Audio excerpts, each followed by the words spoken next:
So I think our danger is that we define good health as the absence of bad health. It was bringing me down because I wasn't talking about it. A lot of us, we feel as though, it'll just go away. I don't need to worry about it, and almost bury our heads in the sand. My dad will carry on going no matter what was wrong with him. Hello and welcome. We're here today to have a discussion around men's mental health and physical health, and what are the issues arising from the fact that men sometimes find it very difficult to talk. That in itself can lead to problems of later diagnosis, and that impacts generally onto health and well-being. I'm very privileged today to be joined by 4 fantastic panelists. So Martin, can I start with you? A little introduction, please. Sure, yeah. My name's Martin Kemp. Bit of an entertainer, so they tell me. And, I think this whole discussion about why men don't want to talk about health is, I've kind of seen both sides of the fence. I was one of those guys that didn't want to talk about my health. Then I had an absolute crash in '95 when I was diagnosed with 2 brain tumours, and everything changed for me. So I kind of saw on the other side of the fence. From my experience, my reason of not wanting to talk about my health, pretty much all the way through that brain tumour period of my life, was because I didn't want it to affect my family as well as myself. I wanted it to keep it inside, because I knew that if I gave my problems to my family and told them about all of my worries and all of my stresses and strains of going through that period, I would give those stresses and strains to them, and then in return that would come back at me. So it was kind of like a vicious circle that I was scared of creating, and that's why I'm here to talk about it. Brilliant, thank you. Manav, if you'd like to introduce yourself. Hi, I'm Manav. I'm a GP, and thank you so much for inviting me today. And it's really interesting because I can see the whole GP clinical medical side of things as well. However, as a patient myself, and having started my own wellness journey this year, I can definitely see the patient side of things as well. So it's a really good insight with me wearing both hats, and also being a man doing exactly the same as what Martin was saying before. I don't want to go and see a doctor, and we have our priorities, and sometimes we don't want to admit things as well. So yeah, I'll be really keen to share everything, and I think it'll be a great discussion today. Thank you. Charlie. Hi there. Yeah, thanks. And what a privilege to be here with you guys as well. My background originally was in the army.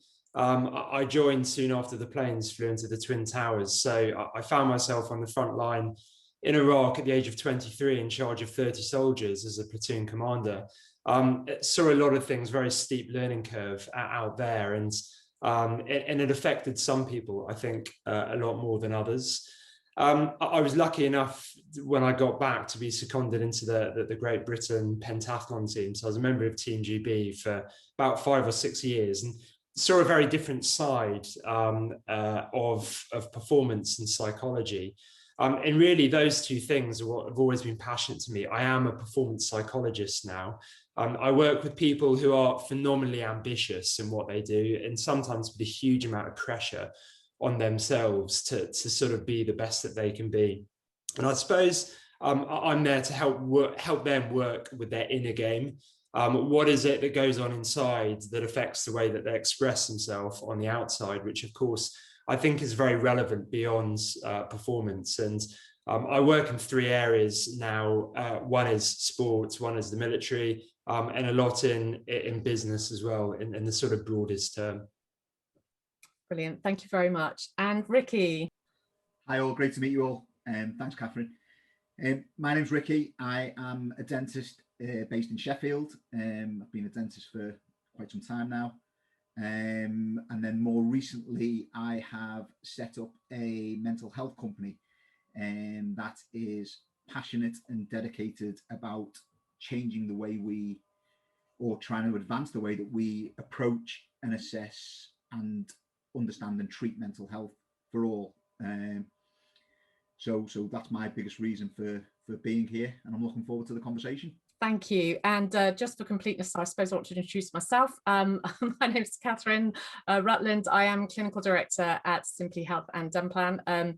Martin, you suggested in your introduction that you, prior to obviously that massive life-changing event, you weren't quite so great at talking about mental and physical health. I mean, you've now become quite a champion of that, and we all know obviously lots of the work you've done in that space, which is fantastic. Though you obviously had a big event that changed that, but prior to that, you've explained some of the issues of what was the resistance, but what were the wider reasons as well around that? Mine was purely because of protecting my family. I had certain worries about health and stuff before the brain tumor happened, like everybody else does. But I always found that if I gave them to my wife, those worries, then she would worry, and we would end up in this, this vicious cycle. We were surrounded by worry, and that went right through till when I had the brain tumor stuff, and even after I'd been through the operation, and which I suppose that whole period lasted about nearly getting on for 4 years. And Shirley could see, my wife Shirley could see that it was bringing me down because I wasn't talking about it. I wouldn't open up to her. And in the end, I'll tell you what happened was Shirley said to me, "Oh, I've booked you a massage." So I go to the massage, and in reality, the masseuse was a therapist, and she didn't tell me. And so I ended up, as soon as I got there, I started talking to the therapist, and I think I went there every morning to cry my eyes out and to get it all out of my system. And I went home and I just felt so much better. But what I realized was that I was getting it off my chest because I was talking to somebody that didn't know, that I didn't know, that didn't know me. And it was just about being able to get it out of my system.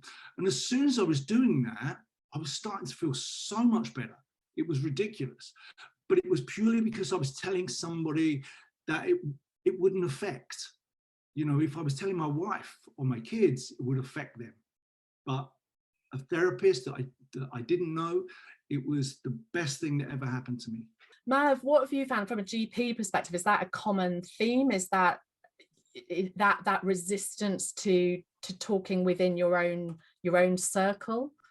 Absolutely, and I find men really don't open up, especially when they're in the GP practice. And I'll be probing patients because you can kind of get a sense sometimes that something else is going on, but there's a big wall across, and it is quite hard sometimes to break that down and break those barriers that have been instilled for years. And I think as men we have that whole I'm the provider, I'm not going to worry anybody else in the family, just like Martin said before. And also the other thing is a lot of us we feel as though, oh, it'll just go away, I don't need to worry about it, and almost bury our head in the sand.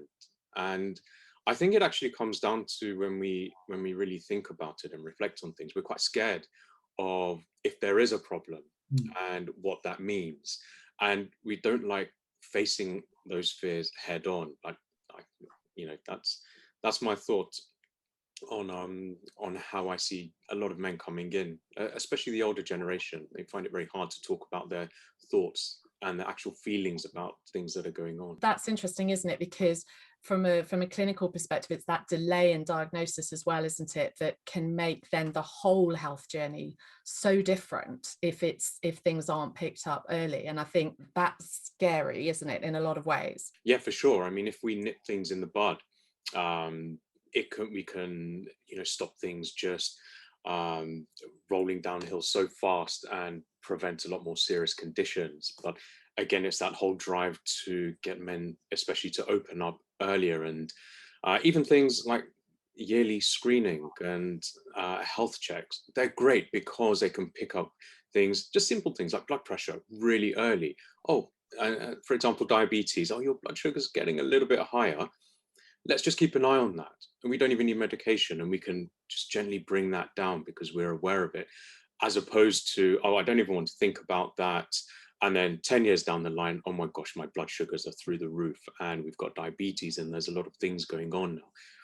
exactly the same with mental health. It's nipping things in the bud and talking about things early and just getting checked out regularly. And Ricky, from a dentistry perspective, obviously prevention is absolutely key. We're very used to that kind of message and how important that is. And also, I think the privilege of actually what patients, because patients are seen regularly, patients who aren't necessarily think they've got any problems and come from a dental perspective, but how do you see that in your relationships with them, of picking up other elements that are going on in their life in that early journey, and them not have to go somewhere else? It's super important, and like you mentioned, you know, people come and see us regularly. They might not want to see the dentist, to be fair. I think one of the most hated professions on the planet, we get told all the time, but you know, they come in to see us regularly and adopt that preventative approach, which is fantastic, because we can provide very minimalistic interventions early on to prevent bigger problems.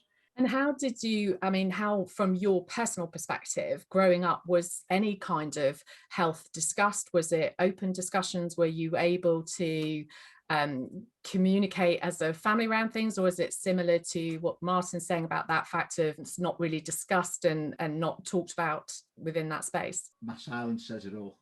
There wasn't much discussion, to be honest with you. I grew up in Liverpool. My parents are from India. We grew up on top and off license. It was, my dad worked all the hours God sent, so with my mum. It wasn't really discussed, and physical health sometimes, but again, typical sort of, you get cracking, get to school, get on with it. You know, my dad will carry on going no matter what was wrong with him. Mental health not discussed in the slightest. Certainly some cultural barriers there, I would say. Typical men are meant to provide for the family, like we've discussed before. They're the breadwinners, they're doing everything, they've just got to get up, pull the socks up and get on with it, that kind of mentality. And I think it's very prevalent amongst Asian communities and ethnic minority communities. So that took its toll as well, and that had an effect on all of us, a bit like what Martin discussed about the translational effect to the entire family. You know, it impacted on my mum and my siblings. You know, I was a bit lucky. I'm the youngest of four, so I'm not going to lie, I didn't have it all bad. I got spoiled a lot as well. You know, I had a lot of people looking out for me, which was good. But by the same token as well, that came with its own pressures as well, you know. So yeah, it wasn't huge. Thinking back on it now, at the time it felt completely normal, Catherine. It was just like what you did, you just cracked on, got on with it, and you know, that was life. Thinking back on it now, there's so many things that you think, wow, that was probably not the best way to have handled things or gone through things, etc. Culminated in some big events as well, big life events for me and my family. So yeah, on reflection, I wish we'd had a bit more of this open culture now, where we're talking about it more. Especially the pandemic has helped with that as well. Although one of the biggest fallouts in the pandemic will be poor mental health, it has started to open these conversations a lot more, and people are taking it more, not so much seriously, but they are making more of a focus. Organizations are focusing on it more, and it's the shift that was needed. It needed to happen, you know. So if this had happened as growing up in the environment I grew up in, it would have been great. But you know, it is what it is, and you know what comes with going through certain life events as well builds some sort of resilience as well. You know, it gives you some of the tools to then manage other events as you move forward as well. So, and thank you for the honesty of that as well. I think it is really important, and a lot of people relate to that. Charlie, it's really interesting actually listening to Ricky there, and I know you have quite an interesting, is the language that actually that Ricky was alluding to of how people are spoken to, and the impact that has as you're growing up. Of I know actually my daughter, so this isn't quite the month, but my daughter has a little video on her phone that I happened to be filming her when she was tiny, crawling, 10, 11 months, and she fell flat on her face, and I just basically told her to get up and carry on, and she literally shows this to her friends and says, "This is why I'm like I am." But it and okay, that's funny, but actually there is a powerful message in that, isn't there, of how we as parents and how we brought up, how that communication and words that are said to us can impact our whole lives. Yeah, absolutely. Language is in itself a profound skill, and it's interesting because I think part of the equation here is about getting people to talk more, but there's also an element of helping them learn how to talk more effectively. And that's what good therapists do, really, that they ask questions and they draw out, they get people to talk in a way that they've never said out loud before. And when we speak, we hear our own words, and then we question our own words, and then we refine our own words. And this whole process helps the brain to kind of understand it, I guess, be less fearful of the reality a little bit more. I think along with this is that, and probably your daughter's a really good example of this, is that we have this narrative inside our heads that we sort of keep playing. Sometimes this narrative can be helpful, sometimes it can be very unhelpful, but we don't often really question it. And it's only when someone talks to us and we're able to kind of share the narrative that goes on inside our own head do we even have the opportunity to question that narrative, let alone shape it, shift it for something that's going to help us a lot more. I suppose as an example of that, my world is all about being proactive. It's interesting what Manav, said there, because he alluded to it himself. If we can be proactive and look ahead, that's what we're always trying to do. So when I'm working with athletes, athletes that might be going to the Olympics, we're looking ahead to see what's it going to be like. What's that going to feel like to be there? What is it you need to focus on? What's going to be helpful to you? And that's a far more, I find people enjoy talking about that. It's challenging, but they still feel that there's a degree of control related to that. So I think our danger is that we define good health as the absence of bad health. We wait for bad things to happen, and then we somehow deal with that. For me, my world is all about trying to be more proactive in defining good health. What are we moving towards rather than what are we moving away from? And the more we can do that, I think the more we can help people kind of define their own language around me at my best, what good looks like. And it's more compelling, more motivating. And you found that obviously you've worked in such different areas and very high risk, high exposure areas as well.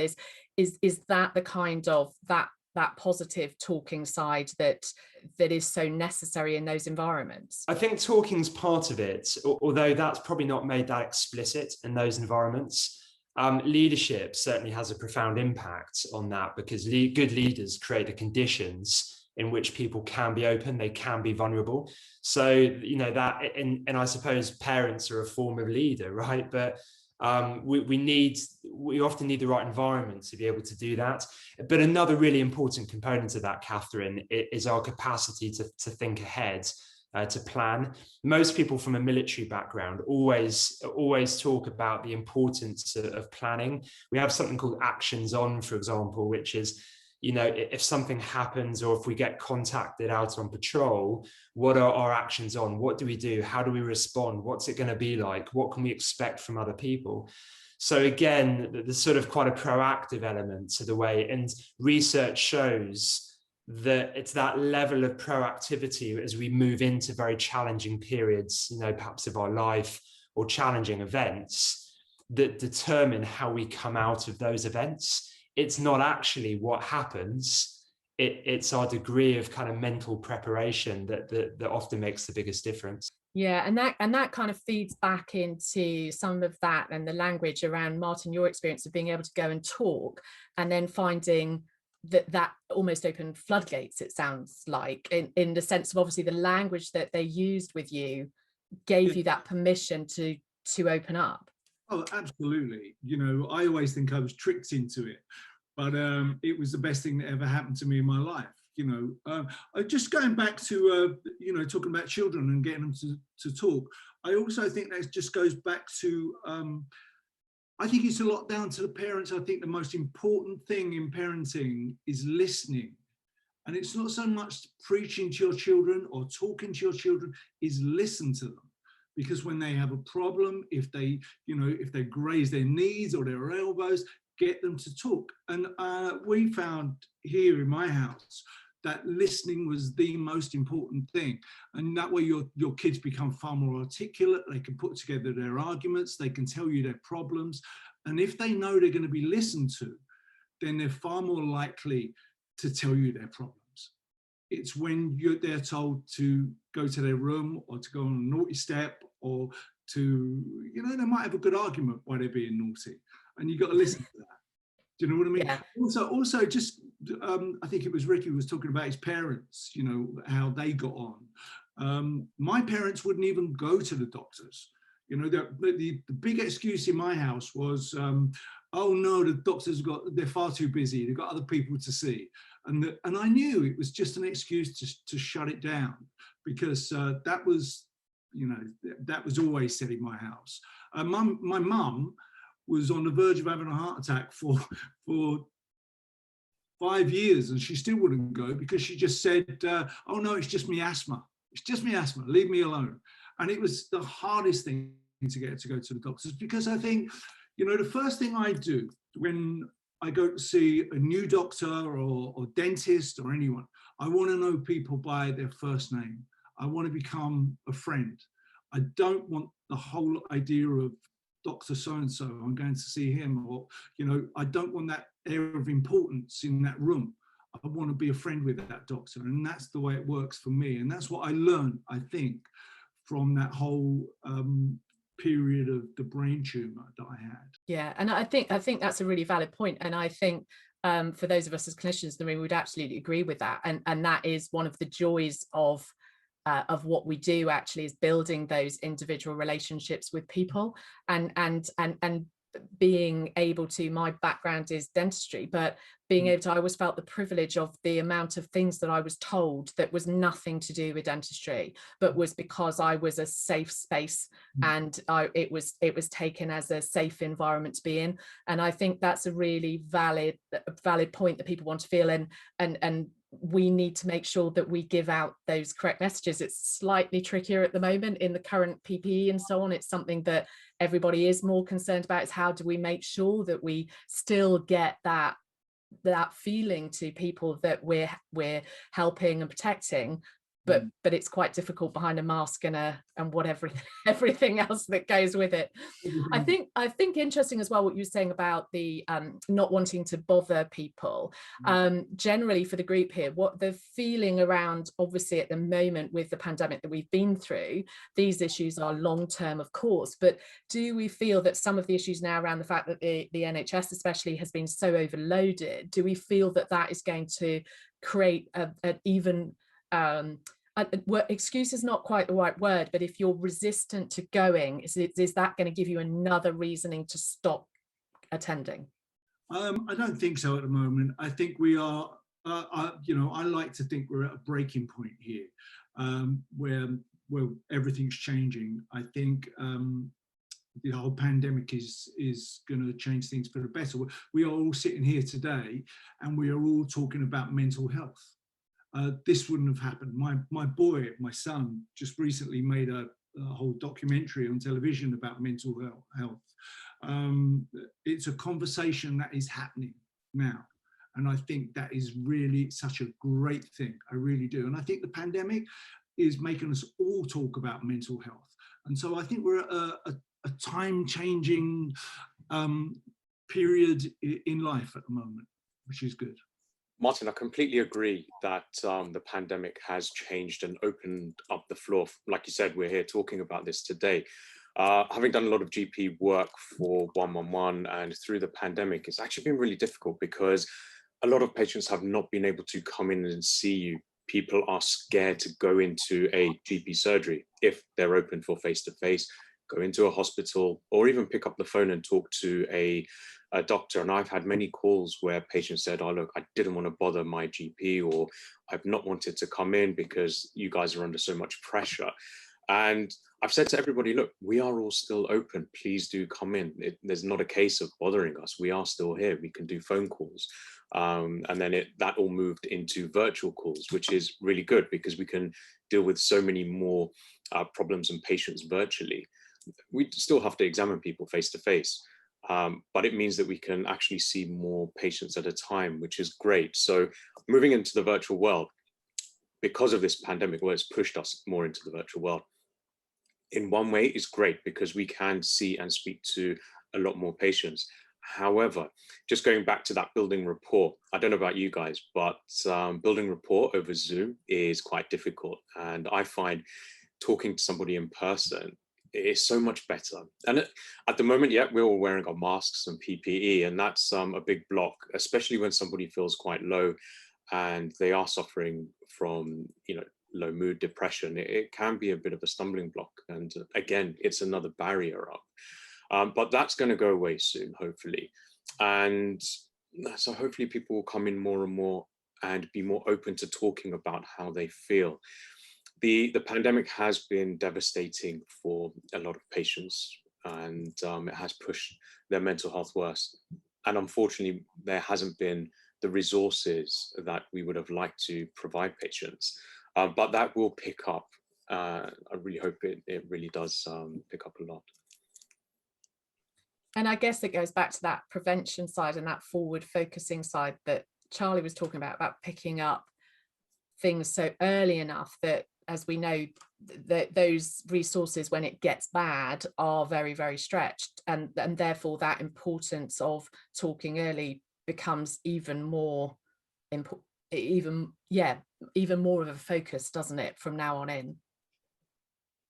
Yeah, absolutely.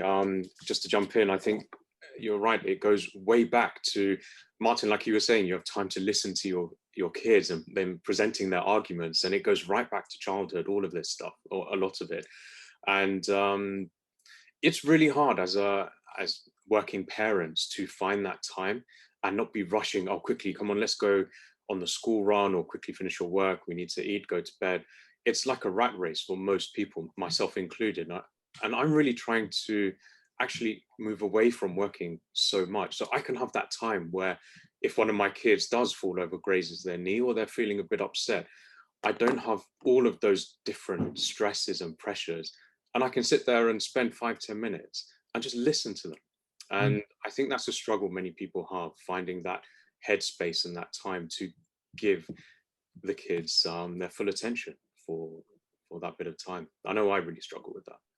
Sure. And do you feel that's more generally to the group? Do you feel, because again, going back to sort of historic ways of life, do you think that's more difficult for men to justify, is not necessarily quite the right word, but to justify the time for children to listen? Interestingly, because this whole idea of connection and the importance of connection, and actually it has a profound effect on our sort of psychophysiology on other people when we really sit and connect with somebody. It's amazing what goes on inside. In the areas that I work in, it can actually profoundly affect performance. If I encourage a coach to sit down and talk with their athletes, they don't have to offer any advice at that point. What happens is the athlete feels listened to. And as a result, they have a stronger sort of connection with what they're doing. There's almost a kind of inner confidence. I remember one of the first lessons we were ever taught at Sandhurst when we went through military training was, as a young officer, you need to spend time with your troops. So we were always told, whenever they offer you a cup of tea or coffee, you always have to say yes. We called it a brew in the army. So whenever you're offered a brew, always say yes. And I never really considered the significance of that at all. But I do remember first rocking up to the regiment and some of the soldiers would say, come over for a brew. And I thought, first rule of leadership, always say yes, and went in and joined them. What I realized very quickly was that about 3/4 of the way down that cup of tea or coffee, they would start talking about what was really on their minds. They would start talking about, I'm a bit worried about going out on operations, or I'm worried about leaving my family behind and whether we're going to cope financially, stuff like that. These are conversations that these guys never would have had with me, especially as a relatively new officer, if I hadn't have spent the time. And in some ways, that time was contracted by a cup of tea or coffee. I almost think that if I didn't have that in your hand, there's a danger that you can suddenly stand up and move off at any point. Whereas this kind of said, look, I might not be with you for long, but I'm here with you for 5 minutes. I'm here with you for 10 minutes. So little symbolism like that can make a big difference in the quality of those conversations. My point was that it is just as important to listen than it is to speak. And that comes right from when you're kids. And if you if you take the time and listen to your kids, they become far more articulate. They become far more confident in who they are. And they're far more likely to open up when they have problems later on in life. as you say, Martin, we're in such a great position from a mental health perspective.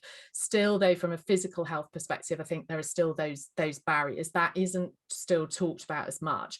One of the things we were kind of talking about when we were talking about this discussion is around men and their use, how used men are to their own bodies. I think as females, we have to be, through puberty changes us so much. We have to go through monthly cycles, we have to go through pregnancy, we have to go through so many things that even in a normal life we are dealing with quite major issues, whereas men to a certain extent don't go through those significant changes until there is a period of ill health.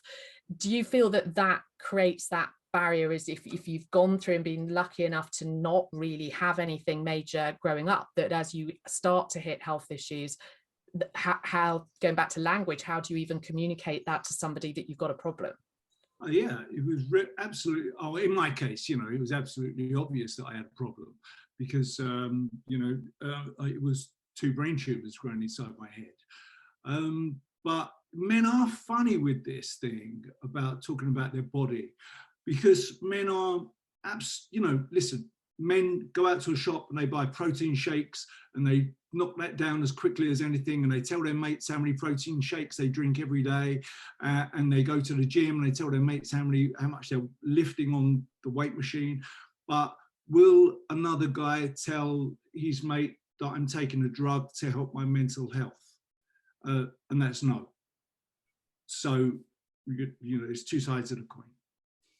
I think a lot of the problem is that men, generally speaking, the way that they're in tune with their emotions, or some would say maybe not as in tune with their emotions, the way they communicate it. So generally speaking, my wife, for instance, is very good at communicating how she feels and what's going on, therefore, whereas I'm not, and I may become a little bit more irritable and frustrated, and frustration pours out a little bit more anger, etc. And I think when those things start to happen, it starts to set off a cycle, which you then think, oh, well, maybe I shouldn't have said that, or I shouldn't have acted in that way. And then you start to get this sort of inner voice that talks to you and probably makes you feel a bit guilty and a bit shameful of some of the things that you might say, because we don't communicate our emotions as well. So I think by starting to have these conversations and being more open and honest and trying to encourage this conversation, like Martin said about, a drug to cover up mental health issues.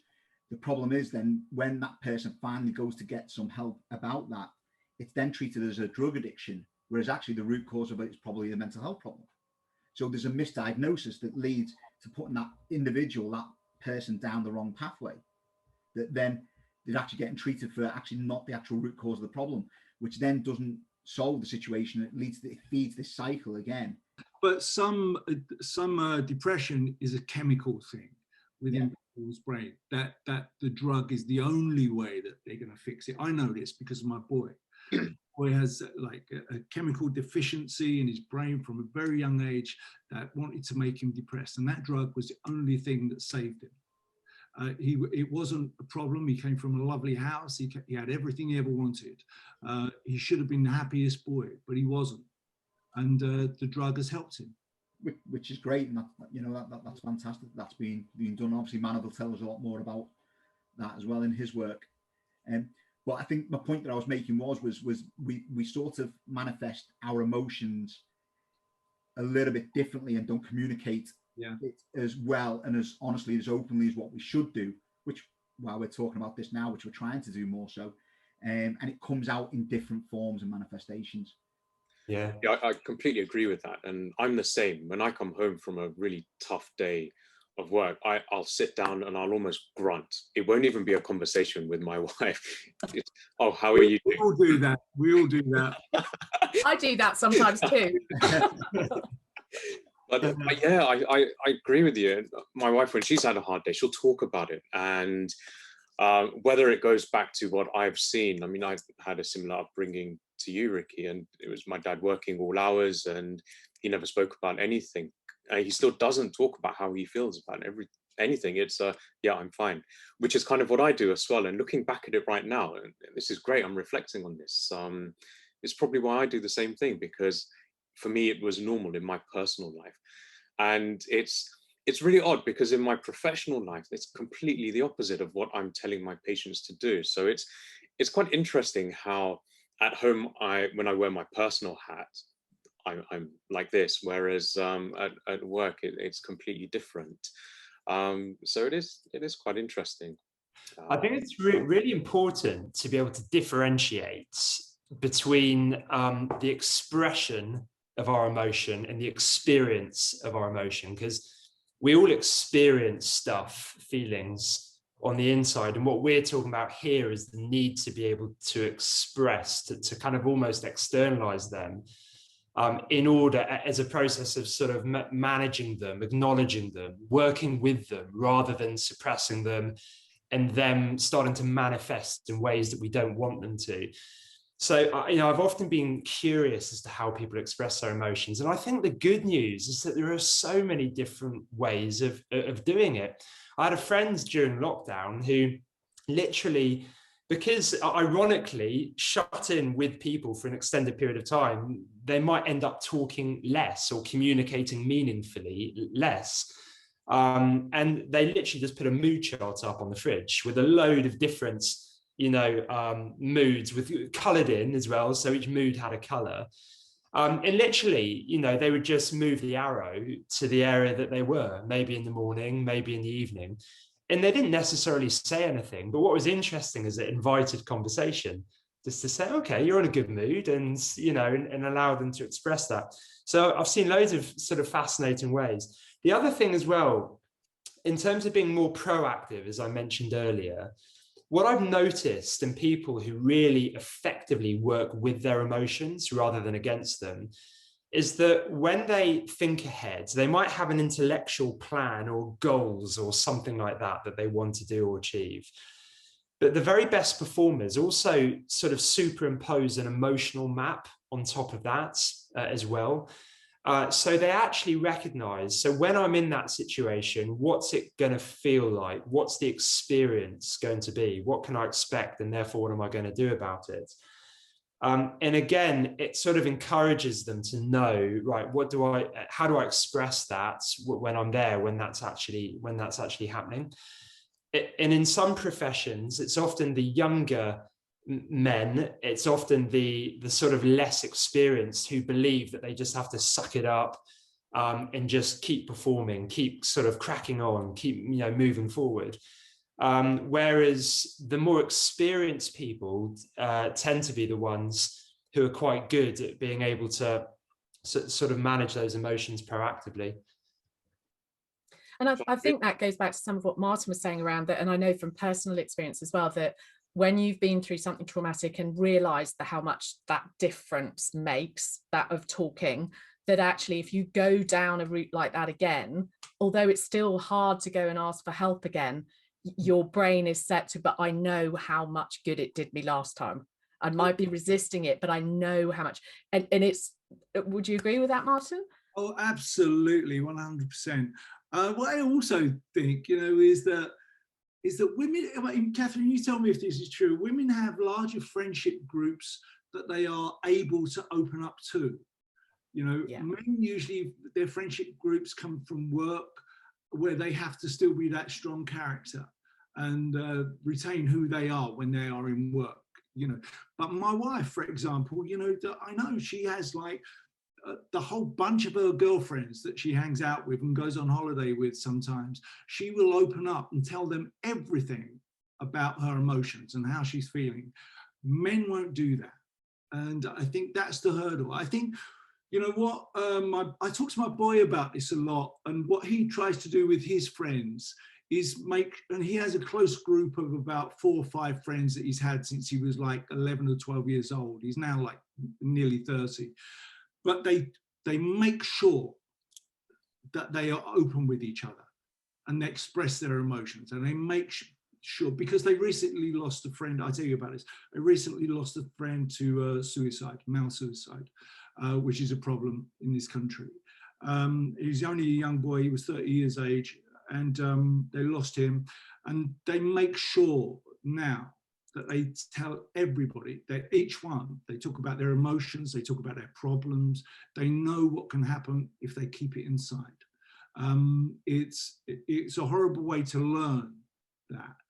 But the more we can talk about that, and the more we can talk about how good it is for men to open up their emotions and to find maybe that small friendship group that they can share problems with, it's so important. Martin, I think that's amazing that they've got that group and they feel okay enough to talk about how they're feeling. I'm going to a lot of cricket matches this year with the same group of boys, I say. None of us will ever talk about anything to do with how we're feeling, and we'll be together for the whole day, and then, you know, big group of us, and it's really difficult to approach that conversation with men in general. Even in smaller groups that I'm part of, it's not really, almost a done thing, and it's really challenging and breaking down that barrier to make it okay to be able to open up and not look weak and vulnerable. You know, you're not a man, and all this kind of thing that is the perception, whereas actually it's, you know, it should be the done thing to talk about how we feel. And Charlie, one thing that you said that I thought was great was acknowledgement and acceptance of how we're feeling. And just talking about my own wellness journey since January, so it's still quite short, I do try and do a bit of meditation in the morning, which I'm terrible at. My mind goes within a couple of seconds. But the app that I use, it gets me to check in on how I'm feeling. So it's got those smiley faces similar to what you're talking about. And I kind of pick what color, and if it's a sad face, happy, tired. But then it goes to another level of, why are you feeling like that? And there's a load of options, and you just tap it. And then I do the same thing at the end of the 10 minutes. But it allows me to reflect on that through the day. Okay, why am I feeling like that? And so in the back of my mind, I'm trying to work out, okay, if there's an issue, what is it? And how am I going to address it? So it is really important to acknowledge how and why you're feeling, and then hopefully open up and talk about it as well. It's funny though, it's funny how my wife and her friends will absolutely talk about everything. They talk about all their problems, but we don't. It's so funny, as men, we don't. Well, there's an evolutionary perspective to that, isn't there? And it ended up being one of the sort of subjects that I just found fascinating, because it made a whole load of sense when I started to study it, of why men are the way they are, why women are the way they are. And I think that the sort of key message out of that is that men tend to be quite goal orientated, and it is, you know, without sort of sounding cliched about it, it is the hunter-gatherer in us, which has evolved over a long period of time, and it doesn't just change overnight because the world around us changes. I think our whole context as men is perhaps changed a lot, as it has with women, of course, and we're all trying to work out where we fit in the world. I think a lot of us are struggling with identity on some level, and working out, where do we add value now, where our roles perhaps aren't as clearly defined as they would have been hundreds of years ago. And so we're not stuck, but we still have those same kind of identity and sort of values within us. Women, on the other hand, tend to be much more relationship orientated, because evolutionary, they had to be able to build communities to survive. And so it's no wonder that that's the way that, you know, our brains have perhaps wired differently. But you know what? I think we can live with that. And I found it really helpful to understand that, because then what we can do is we can work with what we have got rather than what we haven't got. But we can also recognize, okay, I'm going to need to work a little bit harder in that regard, but it's going to benefit me in the long term. And that notion of identity, you know, I saw this in the army a lot, and people who did it well. There is no doubt in these sort of potentially macho cultures, and you could sort of put sport into that as well. There is no doubt that there are some qualities that are really important, like, for example, bravery, to a degree, toughness, mental toughness, strength, honor, all of this. So very kind of traits that men love to identify with. Now, I don't think there's anything wrong with that. The challenge is when we somehow think that by adopting those qualities, we cannot be compassionate, we cannot be vulnerable. And for me, it's just not the case. Those two things can coexist. And when you see people who are able to sort of balance immense bravery and courage with compassion and vulnerability, it's an incredible thing, and they can coexist. Absolutely. I think it does amongst mates when you go out and stuff. Men's culture generally tends to be around banter and having a bit of a laugh and taking the mickey out of each other, so to speak. But I think we have to realize as well that sometimes that can go a bit far. And I think in men's culture, it does go a little bit far sometimes, and then it's not really addressed, and it's knowing when to turn it off and when to not go too far, and when to sort of ask someone if they're all right and ask them again and ask them again. That sort of masculinity toxicity, I think it's referred to as now in terms of that kind of cultural environment. It's just being very much self-aware and aware of the others around you to know when to not go too far with the banter, which sort of intertwines with what you're saying, Charlie, isn't it? Yeah, and it's funny, isn't it, how if you get someone to talk about their best experiences, when were you at your happiest, when were you your most kind of energetic, fun-loving, all of this, and very often people give examples of when they were in a certain team, when they were taking part in something, they had a shared experience with a bunch of other people. But the environment allowed for them to be the best version of themselves within that group. On the flip side, it could almost be when people are at their worst, when people were really struggling, was when they were part of a toxic environment. So it's not necessarily the existence of other people, it's the way in which you interact, the way in which you connect. And I've kind of got to the point in my life already, I suppose, where I feel, you know what, life's too short to surround myself by people who are just really negative or just bring my mood down every time. If I have a choice, I'm going to surround myself by people who lift me. And I think we do have that choice. I really do.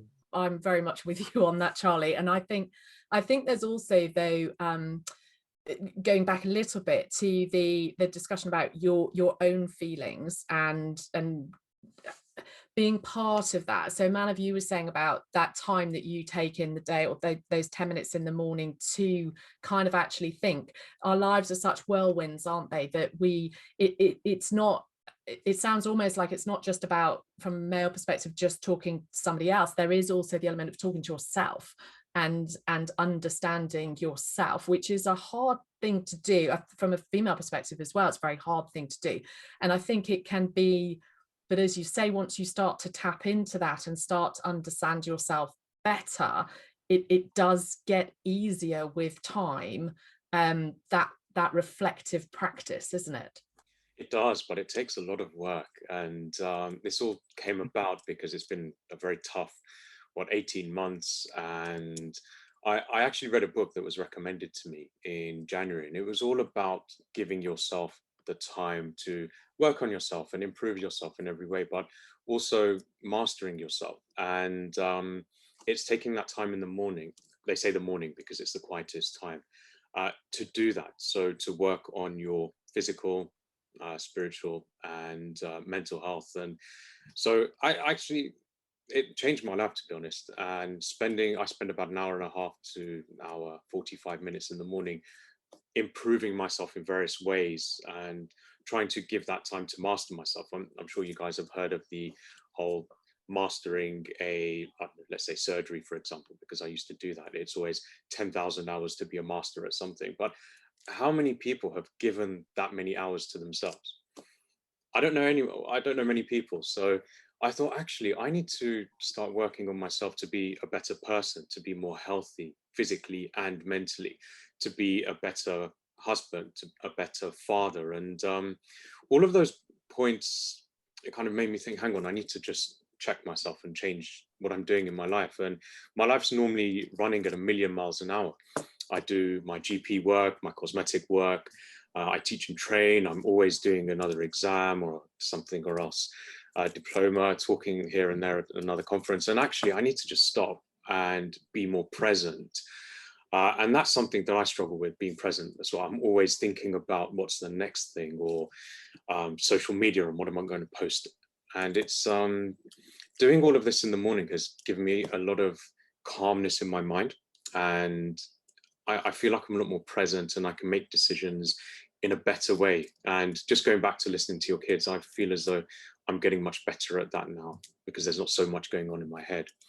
What I think as well is a lot of men find giving themselves that time, they find that selfish, right? And they shouldn't. Yes. You have to get over the whole idea of giving yourself that time in the morning or that time anytime during the day as a selfish act. It isn't. It's probably the most important act that you can give yourself and others, because if you don't give yourself that time, then you like to work on yourself that way in meditation. I've been through that and I love that. I love meditation. But there are also other ways to work on yourself, and that's just by giving people. Some people just want to read, but it's that time on your own. And if you can get that, that is so important for you to be a good person for other people. It's so true. One of the best things I read was just being kind to yourself. So generally speaking, I'm a solutions man. I try to fix problems for others, but can't fix my own. And sort of trying to speak to myself in the way that I'd speak to a friend who was going through that same situation. I suppose fixing problems comes from the profession that we're in and this, that, and the other. That's what we've always done, but never really sort of give myself that attention, that sort of same love and care and respect to myself.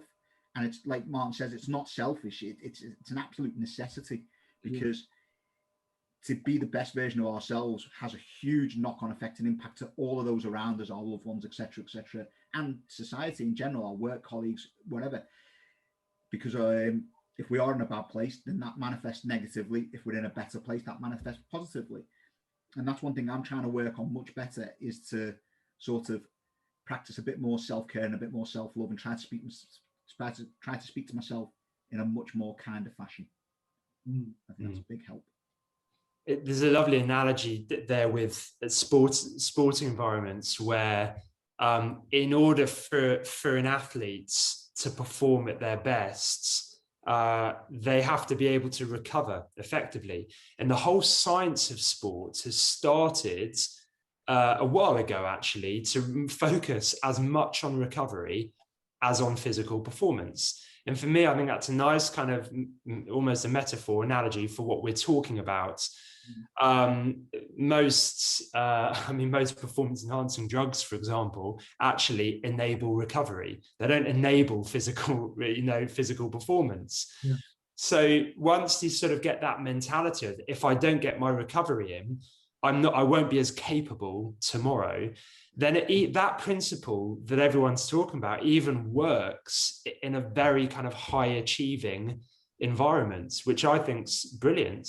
And that principle of self-care is important. The other thing here as well is our relationship with stress and with challenge. Because Martin, God, your story is incredible, and how you dealt with the challenges you've had. I'm just full of admiration. I can't imagine what I'd be like in the same situation. How we deal with challenges like that and kind of lean into them becomes really important, because I think if we're going to be more resilient in the face of whether it's uncertainty, challenge, we've got to be able to manage mind and body together. And for me, the two are kind of intrinsically linked. If you face someone in front of a challenge, they respond physiologically, and that physiology affects the psychology, and then the psychology affects the physiology. So it's no good just for me. I'm ineffective as a psychologist just working with someone's kind of mental patterns. I have to understand what's going on inside their body. And I also believe now, and the science is very much backing this up, that if you want someone to be better at challenge, better at the natural stresses of life, of which as humans, we're really well built for it, if we learn how to manage our mind and body really well, we need to be able to first learn these key skills that Manav talks about, and first be able to breathe, but physically just relax, and then understand what's in front of us. Then what we're doing is we're conditioning our physiology and our psychology to work with one another effectively, rather than grind against one another, wear us out, and get us sort of negatively stressed. yeah, I think they very much come together. I think that's really important, isn't it? That link between the two. I think we've naturally kind of tended to talk about physical health or mental health, but actually that interaction between the two is so important. I'm really conscious of time. This has been an absolutely amazing discussion. I could quite happily sit here for a lot longer and carry on talking.